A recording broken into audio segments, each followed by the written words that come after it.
ہمارے وہ بزرگ گزرے صوفی، ان کے پاس ایک شخص آ کے کہنے لگا جناب ایک مسئلہ پوچھنا ہے۔ آپ نے فرمایا پوچھ۔ تو وہ کہنے لگا جناب یہ بتائیں حضور زندہ ہے کہ نہیں، کوئی دلیل دے۔ یار یہ کوئی مسئلہ پوچھنے والا، یہ بھی کوئی مسئلہ پوچھنے والا۔ آپ نے فرمایا اچھا تو کتنا گناہ گار ہے؟ اس نے کہا جی میں تو بہت گناہ گار ہوں۔ فرمایا جا جا کے شیشے میں اپنا منہ تو دیکھ۔ اس نے کہا جناب شیشے میں منہ دیکھنے سے کیا مراد ہے، ذرا سمجھا دیں، واضح کر دیں، مسئلہ سمجھ آ جائے گا۔ آپ نے فرمایا اتنے گناہوں کے باوجود اگر تیرا چہرہ ٹھیک ہے، سلامت ہے، خراب نہیں ہوا، بگڑا نہیں ہے، تو پھر سمجھ لے کہ حضور زندہ ہے۔ تو میرے بھائی پھر سمجھ جا، پچھلی امتوں نے ایک ایک گناہ کیے تو ان کے چہرے بدل دیے گئے۔ تو میرے بھائی اگر ہمارے چہرے سلامت ہے تو پھر سمجھ لے حضور زندہ ہے۔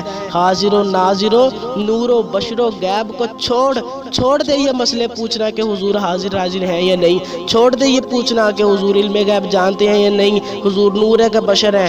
شکر کر وہ تیرے عیبوں کو چھپائے ہوئے ہیں۔